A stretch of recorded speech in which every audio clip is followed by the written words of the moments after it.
Welcome friends. आज हम NCERT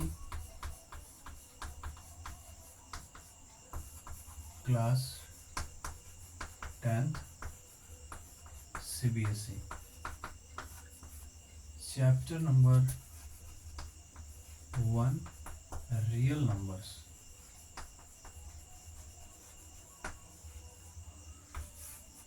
second lecture में आज हम लोग HCF and LCM find out करने के लिए सीखेंगे। तो इससे पहले हम लोगों ने फंडामेंटल थ्योरम ऑफ अर्थमेटिक पढ़ा। आज हम HCF and LCM find out कैसे होता है उसको सीखेंगे।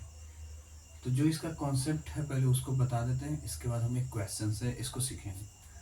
कॉन्सेप्ट क्या कहता है कि HCF अगर आपको निकालना है तो आपको प्रोडक्ट करना होगा, यानी मल्टीप्लाई करना होगा। किसका? Product of the smallest power, यानी जो भी आपका नंबर मिल रहा है उसमें सबसे स्मॉलेस्ट पावर का मल्टीप्लाई करना होगा। कौन सा नंबर?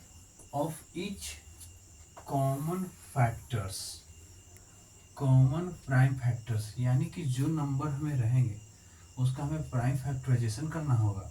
और प्राइम फैक्टराइजेशन में जो कॉमन रहेगा सिर्फ उसी का स्मॉलेस्ट पावर हम सिलेक्ट कर लेंगे तो हमारा HCF निकल जाएगा। जैसे एक एग्जांपल लेते हैं। अगर हमने कहा कि HCF निकालिए 6 एंड 20 का, तो सबसे पहले हमें 6 का प्राइम फैक्टराइजेशन निकालना होगा और 6 इज इक्वल लिखना होगा 2 इंटू 3। इसी तरह से 20 का प्राइम फैक्टराइजेशन निकालना होगा 2 से 10 एंड 2 से 5। तो 20 का लिखना होगा 2 इंटू 5 एंड 2 का पावर 2। अब इस क्वेश्चन में अगर आ गया HCF किसका? 6 एंड 20 का, तो ये जो आप कॉन्सेप्ट सीखे हैं इसके हिसाब से ही HCF निकलेगा। कैसे? तो इसमें सबसे पहले आपको स्मॉलेस्ट पावर उनको उस डिजिट का ढूंढिए जिसका कॉमन आप इन दोनों में से कुछ ना कुछ निकाल सकते हैं। इसके प्राइम फैक्टर्स में जो कॉमन होगा सिर्फ उसी के स्मॉलेस्ट पावर को आप लिखना होगा। तो जैसे इसमें देखो सिर्फ और सिर्फ 2 ही कॉमन है, तो यहाँ HCF में ओनली आंसर में कौन लिखेंगे हम लोग? 2। लेकिन इसमें देखा जाए तो इसका पावर 1 है और इसका पावर 2 है, तो पावर भी बता रखा है कि हमेशा हमेशा हमेशा हम लोग कैसा पावर लिखेंगे?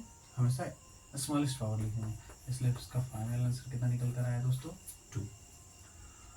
इसी तरह से LCM भी निकलता है। तो LCM निकालने का तरीका क्या होता है? थोड़ा सा चेंजिंग होता है। इसमें सेम टू सेम सारे प्रोसेस होते हैं, लेकिन प्रोडक्ट उन सारे नंबर्स को कॉमन करेंगे। उन सारे, इसमें ये नहीं कहा गया है कि कॉमन प्राइम फैक्टर, इसमें ये वर्ड यूज नहीं हुआ है। कॉमन सिर्फ और सिर्फ HCF में होता है।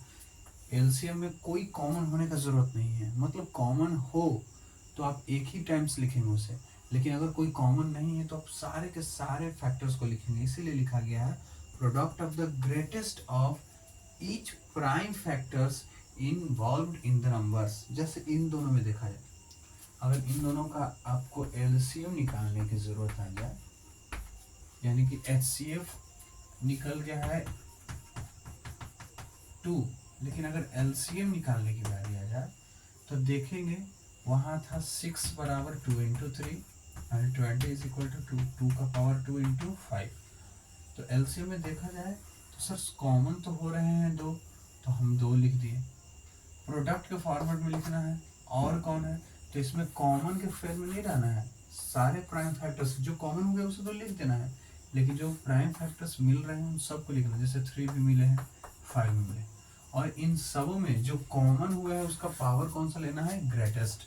इसका मतलब यहाँ पावर कौन सा लेना है? 2। तो 2 का पावर 2 मतलब 4 इंटू 3 इंटू 5, 60। इसका आ गया आंसर 60। यानी इस तरह से हम लोग LCM निकालेंगे और इस तरह से हम HCF निकालेंगे। तो उम्मीद करते हैं आपको HCF और LCM का थोड़ा कॉन्सेप्ट समझ में आया है। आगे के लेक्चर में आपको HCF एंड LCM से रिलेटेड बहुत सारे क्वेश्चंस बनाने के लिए सिखाए जाएंगे। ये सिर्फ और सिर्फ कॉन्सेप्ट था जो हमने आपको बताया। Thank you.